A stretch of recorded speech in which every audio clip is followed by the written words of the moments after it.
Terima kasih masih bersama Pak Ilham Habibie. Pak Ilham, ini seperti Pak sampaikan tadi bahwa mindset ini kan dasarnya pada orang mencari keuntungan ya. Iya. Nah, bagaimana saran Pak Ilham ke depan supaya pemerintah juga punya political will agar lokalisasi ini benar-benar tidak hanya sekedar slogan politik. Oh kaget nih, ternyata kita 90% impor. Sebenarnya kita bisa bikin di sini, tapi karena orang berburu rente, ya lokalisasi ya kalah. Iya. Saya kira pemerintah kita sudah sadar mengenai ini. Tapi yang saya lihat itu implementasinya selalu. Soal implementasi itu perlu waktu. Dan kadang-kadang karena perlu waktu, nanti gagalnya karena orang yang punya kepentingan untuk impor kan masih ada. Jadi kadang-kadang ya sudah dimulai, sudah dicoba, tapi tidak berhasil-hasil karena beberapa hal dan dikalahkan akhirnya. Tapi menurut saya perlu adanya konsistensi yang lebih panjang, dan menurut saya juga tidak semua keputusan itu harus populer. Gitu. Ada beberapa keputusan yang memang tidak populer, tapi sebenarnya lebih baik buat kita sebagai negara dan bangsa. Harus dilakukan Pak ya, walaupun ada reaksi penolakan. Iya, apalagi dalam konteks corona, tadi kita bicara corona ya, saya kira tidak semuanya populer ya. Kita juga tidak suka kalau kita kurung dari rumah terus, kita nggak bisa kemana-mana, nggak boleh ini, nggak boleh itu. Tapi ya memang kelihatannya angkanya tidak turun-turun, memang kita harus membuat keputusan yang tidak populer mungkin. Kaget juga ketika dengar ada pernyataan menteri bahwa kita sebenarnya punya kemampuan memproduksi, dan faktanya kita bisa bikin alat kesehatan mudah sekali tuh, tapi selama ini lebih banyak kita impor. Iya betul itu ya. Mungkin kalau kita bicara lagi ke konteks pesawat ya, selama ini kan pesawat komersial penumpang kan kita beli begitu banyak dari Airbus, dari Boeing. Iya. Nah, apakah ini karena memang mental kita mental impor, atau karena memang kita belum punya kemampuan untuk bikin karena begitu mahal? Tapi kalau kita komit, misalkan ada dana dari APBN, pemerintah punya saham di industri, ini kan sebenarnya bisa nih Pak. Kalau soal Airbus dan Boeing, itu memang duopoli dunia. Ya. Jadi untuk kita mematahkan itu, saya kira sulit. Ya. Jadi, dan ini tidak seperti itu kan, ini di bawah itu. Jadi proposal kami adalah, ya kalau Boeing dan Airbus ya udahlah susah itu kita patahkan, dan negara Cina pun itu susah. Cina itu salah satu pasar terbesar untuk mereka. Mereka sudah bertahun-tahun, puluhan tahun mencoba untuk mematahkan 20 ini, belum berhasil. Kita juga akan susah. Tapi kita mengusulkan, marilah kita mengalami segmen yang tidak diperbuat oleh kedua itu.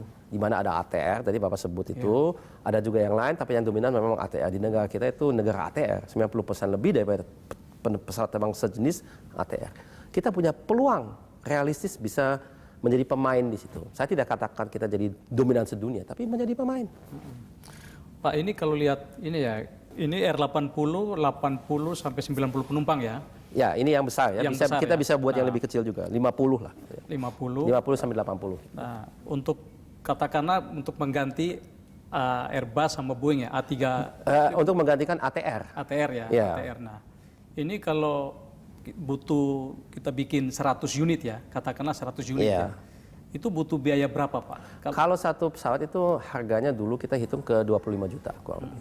Satu ya, tapi itu harga tahun berapa gitu, saya nggak tahu sekarang.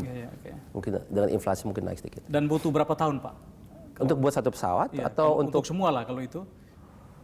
Oh, itu kalau 100 ya.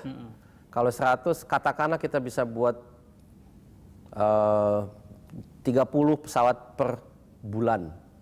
Itu kan banyak sekali ya. Katakanlah 30, saya kira perhitungan kita di 48 per tahun, jadi 4 per bulan, jadi Bapak bisa hitung itu 24 tahun. Gitu. Kalau seandainya semua pesawat itu dibuat untuk negara kita saja, mungkin dari luar juga ada yang pesan. Justru itu poin saya di situ. Kalau ada alokasi dana dari pemerintah untuk membuat ini, bisa, untuk kepentingan di dalam, lalu kita bisa ekspor, kan sebenarnya bisa Pak gitu. Bisa, tapi saat ini kita belum pasarkan ke luar negeri karena memang kebetulan pasar yang terbesar di dunia itu diantaranya pasar kita. Kita dengan Amerika Serikat mungkin dua itu. Kalau di Amerika Serikat susah untuk kita masuk karena ya memang susah kompetisinya di situ. Kalau di Indonesia ya ini adalah negara kita, mestinya kita punya peluang yang realistis gitu di sini. Selain kita bisa pasok di dalam, di kawasan mana lagi kita bisa pasok? Afrika? Kalau menurut saya di ASEAN tentunya, di Malaysia, Filipina mirip dengan kita kan negara kepulauan, Vietnam, Muang Thai, yaitu Kamboja mungkin. Selain dari itu juga negara-negara di tadi Bapak sebut di Afrika, di Amerika. Asia Selatan bisa mungkin? Asia Selatan ya, kita sudah punya kontak dengan beberapa perusahaan di situ juga, di Afrika Latin. Di semua negara yang infrastruktur alternatifnya itu masih lemah. Jadi negara yang masih berkembang biasanya. Kalau di Eropa bisa tapi susah menurut saya. Amerika Serikat juga lebih susah. Mereka kan daratan ya, lebih banyak. Mereka banyak daratan, banyak alternatif dan kompetisi banyak. Ada rencana juga untuk mengembangkan tidak hanya komersial tapi untuk militer ya seperti bisa saja CN23. Sebagai pesawat terbang pengintai atau juga untuk kargo, di mana kargonya juga bisa digunakan untuk militer. Tapi itu buat kami itu sekunder sebetulnya. Primer adalah untuk sipil, untuk komersial. Pak Ilham, mimpi untuk menjadikan Indonesia sebagai salah satu kekuatan penerbangan itu masih tetap ada, Pak ya? Oh iya, jelas. Ya, itu ada impian. Pesan khusus dari almarhum kepada Pak Ilham untuk terkait ini, Pak? Iya, untuk mewujudkan ini. Ya. Ini mungkin salah satu hal yang dalam hidup Bapak itu, Bapak dari dulu memang menginginkan kita ada produk yang kita bisa bangga-banggakan, bukan banggakan saja, yang kita gunakan, yang bermanfaat. Ada nilai ekonominya. Iya, semuanya itu ada. Memang kalau kita lihat sejarah industri pesawat terbang di Indonesia, sebelumnya kan sudah ada CN235 ya. Namun demikian CN235 itu adalah kerjasama dengan KASA, kan 50-50 ya. Dan pesawat itu tidak murni untuk komersial, dia itu memang multiguna. Bisa banyakkan orang yang pesan CN235 dan sampai saat ini masih ada. Itu adalah angkatan udara dari berbagai negara di dunia ini.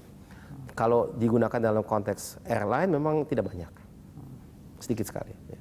Karena memang itu pesawat seperti itu dengan adanya pintu di belakang namanya ramdo yang bisa diturunkan itu memang terutama difokuskan kepada angkutan militer.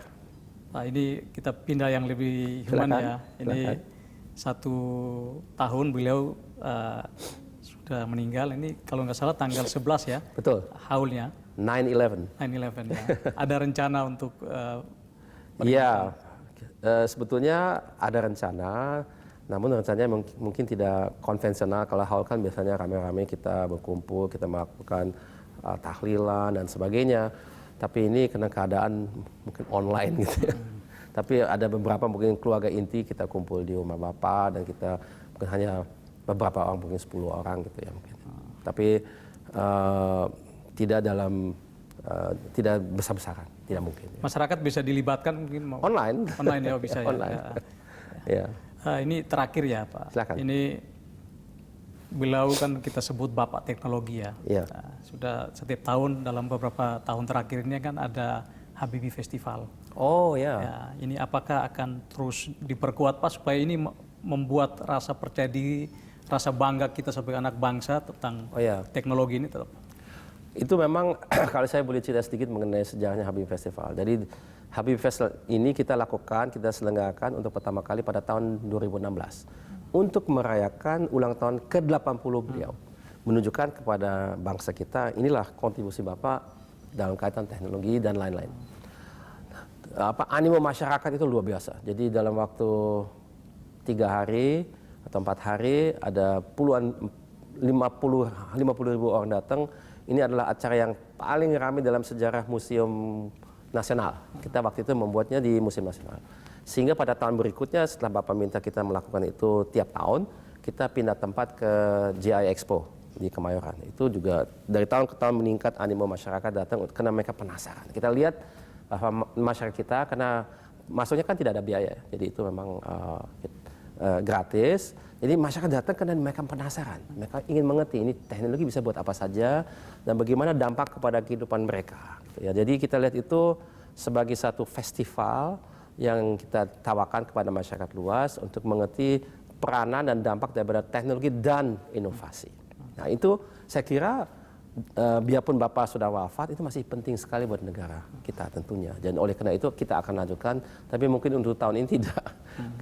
Ya, karena keadaan ya, kita juga masih pikir apakah ada format yang kita bisa buat secara digital, tapi ini kan pameran ya, beda ya. Jadi kita tidak, saya belum mengambil keputusan dalam hal ini, tapi mungkin tidak. Jadi tahun depan ya insya Allah mudah-mudahan kita menyelenggarakan lagi namanya HAMI Festival. Ya.